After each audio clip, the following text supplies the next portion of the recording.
Hey everybody, Jake here with TrendSpider to go over another weekend video on SPY, the Qs, and a few case studies from last week. We'll also touch on Bitcoin here at the end of the video. So thank you everyone for your feedback, all of the good and nice things to say about these videos. Hopefully they're helping, and we'll continue to do these if they are helping our customers and our followers who are trying to learn more about the platform. So going right into it, SPY, last week we were looking at the AlphaTrends anchored VWAP from the March 23rd low. And notice over the last few days of last week, we were kind of hanging right on this anchored VWAP here. And then finally, on Monday, we got this nice big move up. And look where we really found resistance, right at the 200-week simple moving average. And what's really interesting about this is we're actually on the daily chart right now, but I can overlay this 200-week SMA by just going to MTFA. When I turn it on, I'm able to add another time frame here. In this case, I just chose weekly, and then I chose the SMA 200 to add to the chart. So in this case, I've got a little more of a consolidated chart rather than having 2 or 3 charts open at once. So we can see that from a longer term perspective, this SMA from the 200 week is definitely an area of interest until we absolutely gap right into this supply zone, which is also something we were talking about last week. Remember, we had this huge volume gap here. We didn't have a lot of shares holding in this zone. So remember, if we kind of zoom the chart back, this is what the chart looked like last week. You'll see that there was this big volume gap between this area and this area.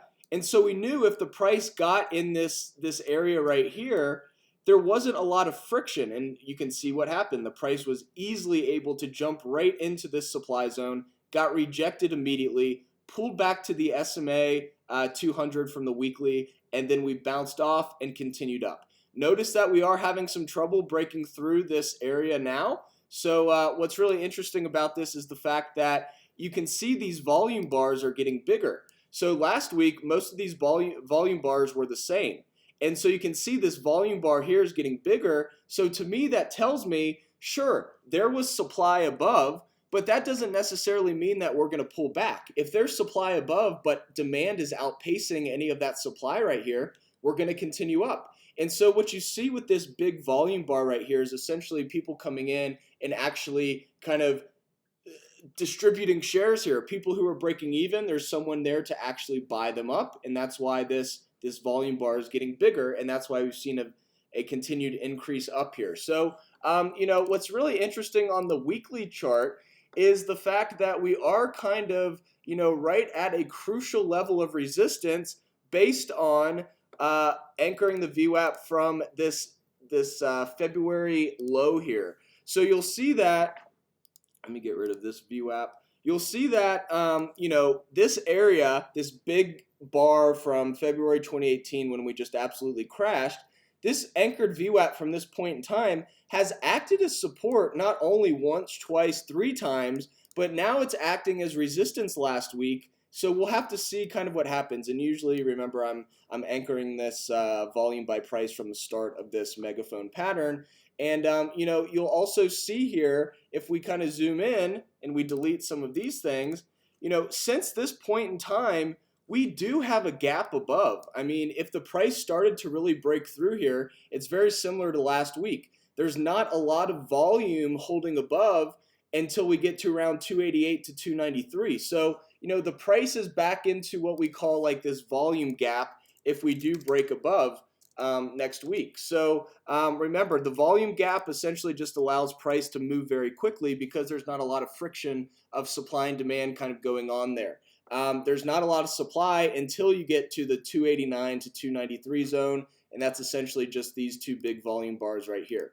Remember, there are people holding here. That's what these volume bars represent. It represents that anyone holding at 289 is holding a decent amount of shares, not necessarily one person, but the just overall distribution of shares. There are quite a few shares holding in this zone. So as people start to break even around 290 from holding at a loss from this move down, people will start to come in, start to break even, start to sell, but it's all about supply and demand. If there's more demand because sentiment is kind of going back to a a little more of the bullish side, even though I'm not really sure what is causing any bullish sentiment.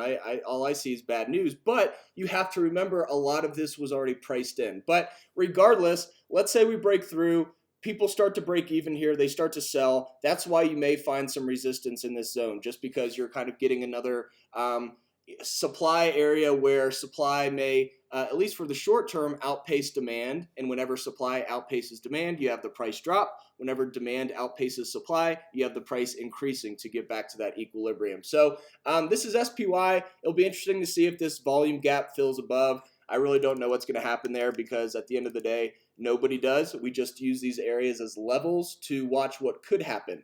So going on to the Qs, one thing that I want to show here is a few things. One thing I want to do first is turn off the VWAP. So now what we can see here is, let me turn on log. On the Qs, we've got something a little different, right? We've got this very big trend still in place. We never broke down through this support line.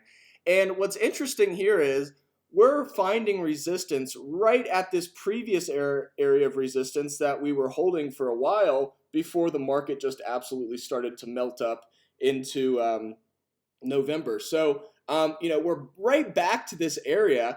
Notice how the price literally just went up, went right back down through that zone. So this is a hard level of resistance. It'll be interesting to see if this holds. One thing that I want to mention to you guys, and this is kind of a big theme across the market right now, is laggards and leaders. Notice right here, let me delete this and anchor it from this point. Notice here how the Qs have absolutely blasted through this anchored VWAP. So that shows that there was definitely strength behind the Qs. But if we go to IWM, which is the Russell 2000, you'll see something a little different here. You'll see that we are actually trading right at the anchored VWAP. We did not blast through it like we did on SPY and the Qs. So this is something that's important to note, that some of these higher risk ETFs, like your small caps, which are going to be riskier than your large caps or your blue chips, they're not moving like the Qs or SPY. They're not breaking through this anchored VWAP, which this anchored VWAP is the same as the Qs. So we're anchoring the VWAP from the same spot, and you'll notice that we are not breaking through like we did on SPY and the Qs, and that is something that will be interesting to watch into next week. We do have a gap above shown by the gap snake here. If I did want to get alerted anytime the price continued up to try to test this area, I could just right click and be alerted anytime the price starts to enter this gap zone above. So that is something that would be a little bit of a stretch into next week, getting to 136. But this is a crazy market. There's a lot of people still bearish. If there's enough people still bearish, the market sometimes can only melt up, no matter what the news is. So we'll have to see what happens. I'm very neutral here. I'm not an advisor. I'm not anyone that can tell you what to buy or sell. I'm simply just kind of going over the TrendSpider software while looking at the charts. So I really don't know what's going to happen. I can't tell you if we're going to go up to this gap next week, or we're going to go and retest the support. That's why it's always important, whether you're a bull or a bear, to know the upside and the downside areas that the price could get to, because nobody knows what's going to happen. We only know what could possibly happen on the upside, the downside, and then you have to plan your trade around that. So those are the broad market ETFs. One thing that I want to do is go into a couple trades that I made last week, and this is kind of going back into the leaders and the laggards. I traded CHK last week for a couple reasons. One, I've been trading CHK since I was 17 years old. I'm 27 now. It's just a stock that I've gotten to know its personality. It's very I don't want to say it's predictable, but there's certain signals that happen on CHK that just have a very strong occurrence of kind of materializing. And one of those is divergence on the Williams percent range. This is something that I use a ton. The Williams percent range is just an oscillator that you can get on really any charting platform. But what's interesting about this is being able to identify the divergence when you've got the price dropping, hitting lower lows, but then you have the Williams percent range hitting higher lows. So you can see that by this ascending trend line here. I actually made two. But what I did was I connected these lows, and you can see we keep hitting higher lows, so this is an upward sloping trend line, whereas this is a downward sloping trend line. Now notice here that we do hit a point where the price stops dropping. So, here was the divergence. We did have a big pop, but notice that the divergence still holds. We're still finding higher lows. So as we were getting close to the apex of this symmetrical triangle, and we had all of this volume kind of building up here, it was like a recipe for just an absolute explosion. Now that's just one piece of the puzzle. Second piece of the puzzle is the leaders and the laggards. So last week and the week before, oil finally started to catch a little bit of a bid. And what you have to look for is you have to look for the stocks that are leading. Well, in oil, ExxonMobil was leading the pack. Behind that, you had Marathon Oil. And Marathon Oil was a stock that I tried to play the week before, and I got stopped out by like 10 cents. Oh, so mad. But if you look at MRO, we had a very similar setup to what we had on CHK, except MRO had already made its move. So if you look at MRO, you'll see the same thing, right? You'll see this divergence coming in. We never hit a higher or a lower high, a lower low here. We kept hitting higher lows, shown by this upward sloping trend line on the percent range, and then this downward sloping trend line on the price. So of course I get stopped out because I used body to body instead of wick to wick on this trend line. No big deal, it happens. So what I was looking for is I was looking for a similar setup on oil that hadn't made this move yet. I mean, Marathon Oil ripped. I'm sitting there, stopped out at a decent loss, trying to figure out, all right, how am I going to make this back? So I looked at CHK. I noticed that there was divergence just like MRO, except it had not moved yet. There was a ton of volume holding in this general area.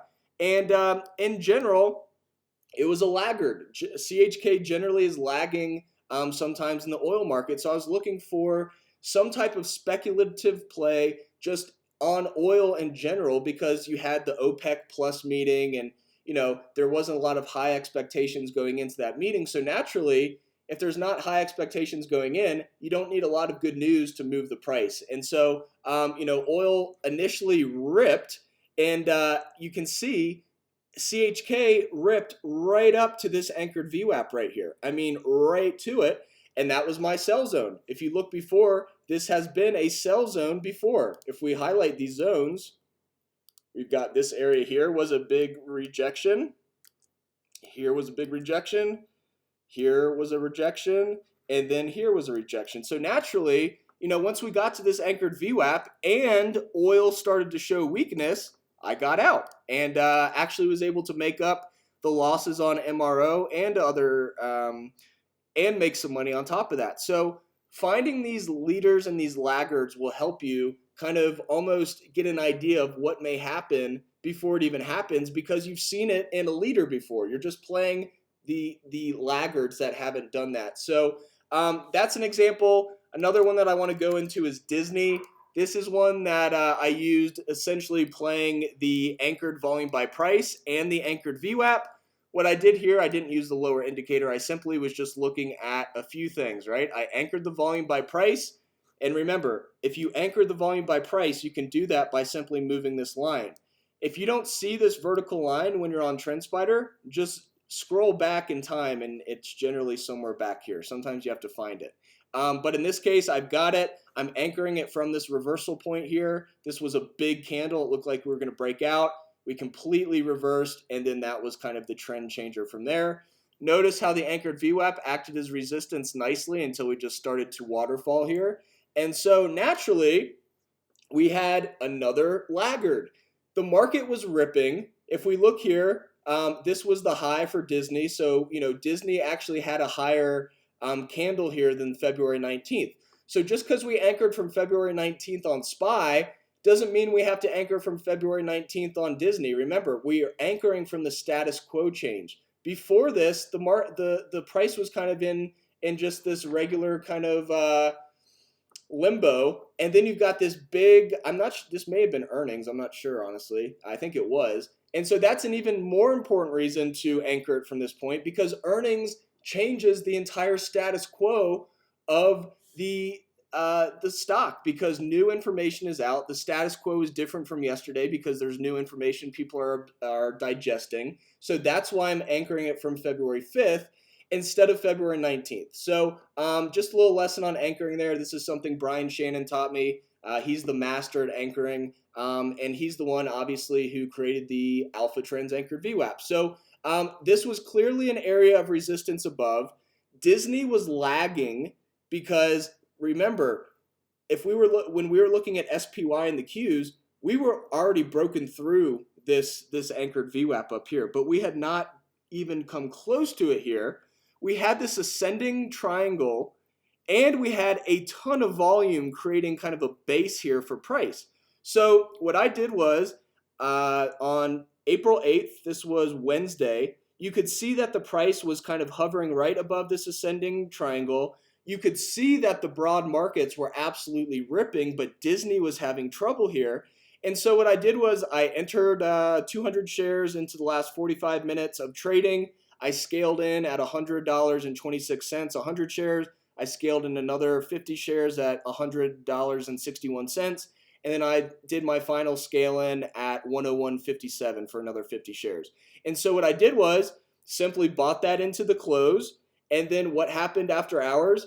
Disney comes out with news, and we had this gap up literally almost to the cent right up to this anchored VWAP. So naturally, seeing this open at the anchored VWAP, that was my whole plan. My plan was to trade it up till the anchored VWAP. So the market opens right here, I sell it, and I get out and move on. It was a quick like 6.3% trade.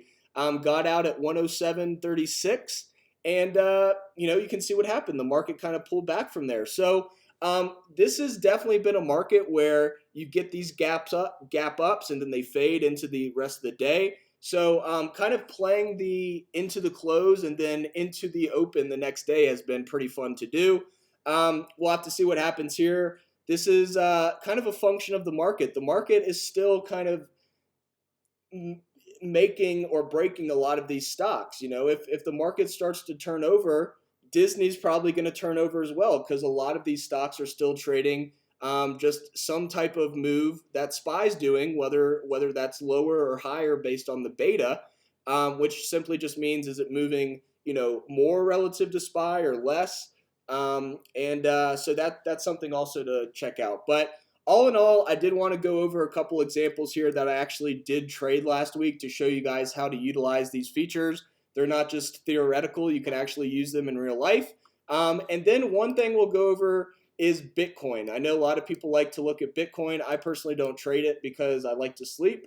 But one thing that I want to talk about a little bit is Confluence. And this will be the last thing that I go over in this video. But I did go over this on Crypto Burb's podcast on Thursday. That podcast will be released on Monday. But essentially what I was talking about on Bitcoin was we found this resistance line, which was actually just an automated line that TrendSpider found, and I locked it in. So we can see that there was clearly resistance here multiple times, kind of back to what we talked about on CHK. This has been an area of resistance. So naturally, it's probably going to be an area of resistance again. What happens? We hit this area, but we don't just hit this resistance area. We also hit the SMA 50. So now this is where the market kind of goes into a different form where the amount of participants trading in the market is important. So let's say that you're a trendline trader. If you're a trendline trader, you're going to see this trendline resistance, and maybe you're going to sell, maybe you're going to short, whatever. Well, if you're a moving average trader and you don't use trend lines, but you see the price is hitting this resistance zone, you now have two different market participants playing this resistance. You have a trendline participant playing the trendline resistance. You have a moving average participant playing the moving average resistance. So the more people that become either bullish or bearish, just based on how many indicators are in confluence, that can make the move stronger or weaker simply just based on the self-fulfilling prophecy type of deal. So in this case, we did have a nice rejection here. You had a lot of different participants seeing this resistance. And then on top of that, we broke down, but notice that the price found support very quickly right around the 6,800 zone. And the reason that is because if we've got the anchored volume by price from this February 12th high. Remember, we want to anchor these points from reversal areas. Well, this was clearly a reversal area in this trend up. So now this reversed. We want to start the volume profile from here because this is where the status quo of the trend changed.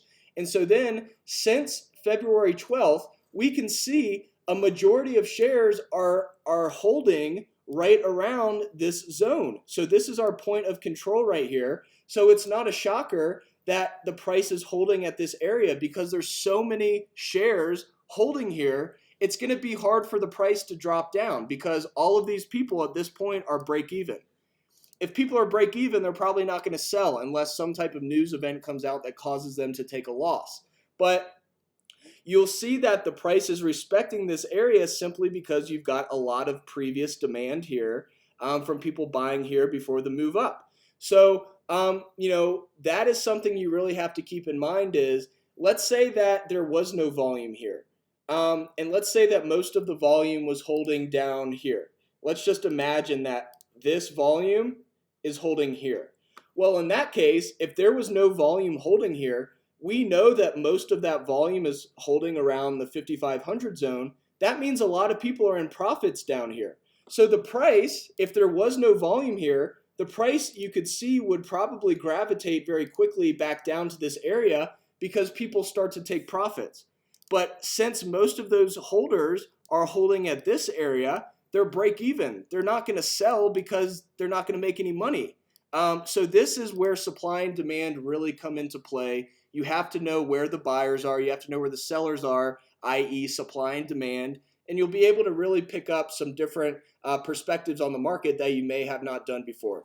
Everybody has some form of this volume profile, but what's very unique on TrendSpider is the ability to easily change the anchor point for this volume profile so you're not having to constantly move your chart and make it perfect. You hold the chart static, and then you're able to just decide, okay, I want to start the volume profile from here, or I want to start the volume profile from here, rather than having to scroll and choose your anchor point that way. So this is something that I use daily. It's probably my personal favorite TrendSpider feature, but everybody has their own style of trading. Everybody's going to have a different feature that they really like to utilize on the platform.